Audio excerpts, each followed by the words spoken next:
Fala galera, beleza? TM News na área, TM News com muita informação pra gente falar aqui de Vasco novamente, falar aqui de tudo que tá acontecendo. Tem aí o julgamento do Vegetti, Vasco e Cruzeiro e também Alan Cariús, uma provável contratação do Vasco. Já vou falar para vocês, falei com algumas pessoas ali dentro do Vasco para saber qual é a verdade sobre esse nome. Mas antes da gente começar o vídeo, peço para você que se inscreva no canal, isso não custa nada. É só clicar aqui embaixo e inscrever-se, que você ajuda demais a gente a continuar crescendo aqui no YouTube. Vamos falar de Vegetti. O Vegetti foi julgado hoje pelo STJD, tá? O STJD julgou o Vegetti por aquele lance que nem vermelho foi no jogo contra o Goiás. O Vegetti tinha tomado o primeiro amarelo no jogo, depois acabou acertando o adversário com o cotovelo, mas nenhum movimento brusco ou nada do tipo, e levou o segundo cartão amarelo.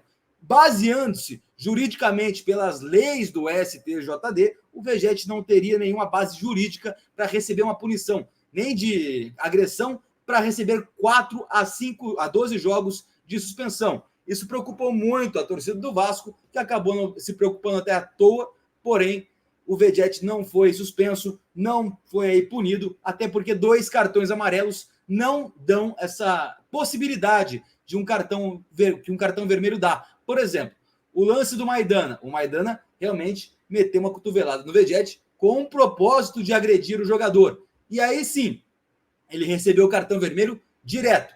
Isso sim dá a possibilidade do jogador ir a julgamento. No caso do Vegetti, não. O Vegetti simplesmente ali levou o segundo cartão amarelo, e por isso acabou sendo expulso. E não por uma agressão, não por um cartão vermelho direto. Então tá na hora aí da STJD melhorar o seu nível, porque não era para ir a julgamento o Pablo Vegetti.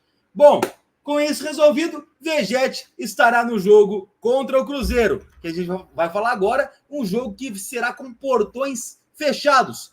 Para alegria do vascaíno, os portões serão fechados, isso dá uma margem melhor para o Vasco, porque não vai ter aquela pressão do Mineirão, que é muito grande, a gente conhece. Então, o Cruzeiro jogará com portões fechados, sem sua torcida, o que é uma boa para o Vasco, já botar pressão logo de cara e tentar sair na frente.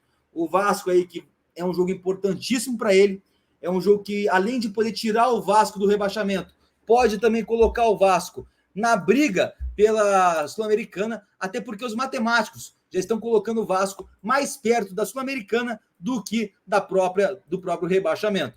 A tabela do Brasileirão está assim, por enquanto, com o Palmeiras lá em cima com 62 pontos, Botafogo agora com jogo a menos com 60, Grêmio com 59, Bragantino 59 também, mas tem um jogo a menos, Atlético Mineiro com 34 jogos e 57 pontos, Flamengo com 57 pontos e 33 jogos, Paranaense com 34 jogos e 51 pontos, Fluminense com um jogo a menos ainda. Fluminense já não busca mais nada, está livre do rebaixamento, mas tem 47 pontos e um jogo a menos. Assim como o Cuiabá tem 47 pontos e o São Paulo com 46 pontos e um jogo a menos. O Corinthians tem 44 e 34 partidas, o Fortaleza com um jogo a menos tem 43, mesmo tanto de jogos que o Vasco, diga-se de passagem, portanto se o Vasco vencer e o Fortaleza também vencer o jogo dele, acabam continuando ali nos 43, o Inter tem 43 pontos, Santos 43, Vasco e Cruzeiro no mesmo número de pontos, mesmo número de jogos, mas o Vasco tem uma vitória a mais que o Cruzeiro, o Bahia tem um jogo a mais que os dois clubes.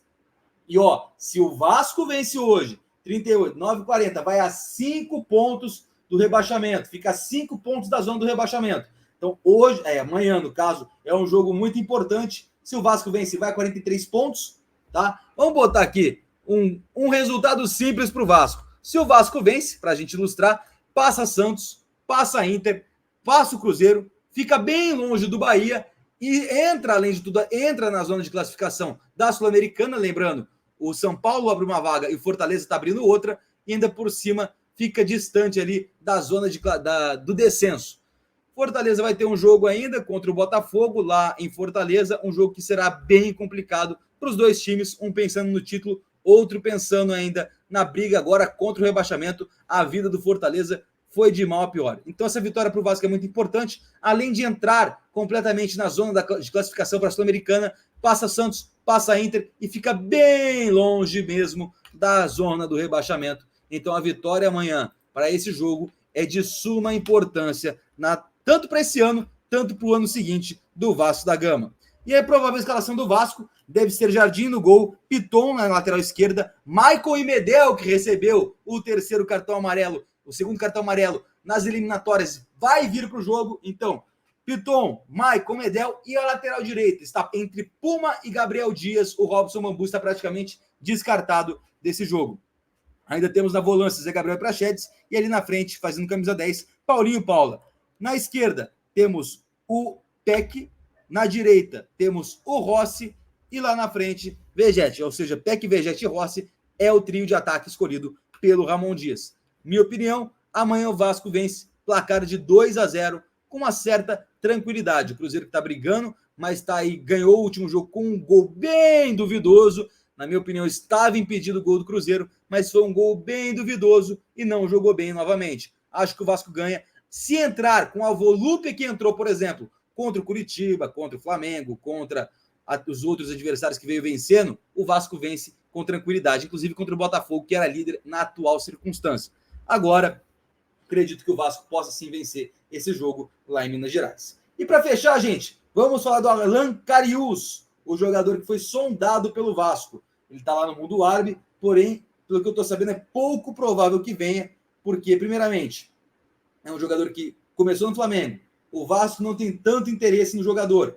E ainda por cima, não é um principal jogador para o Vasco no ano que vem. Ainda por cima que as contratações só se iniciarão após o final do Brasileirão. Para o Vasco ter certeza qual será a sua posição na tabela, se jogará a Série A ou jogará a Série B, se jogará a Copa Sul-Americana ou não jogará a Copa Sul-Americana, se terá um torneio internacional ou não. Para aí sim medir os níveis de contratações. Lógico, ele foi sondado, mas a expectativa do Vasco é chegar a uma Sul-Americana na próxima temporada.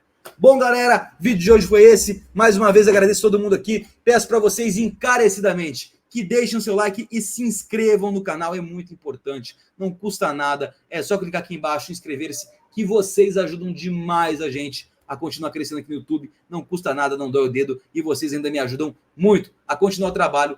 A fase do TM News está ruim, mas a gente não para de trabalhar jamais. E amanhã tem narração aqui de Cruzeiro e Vasco da Gama.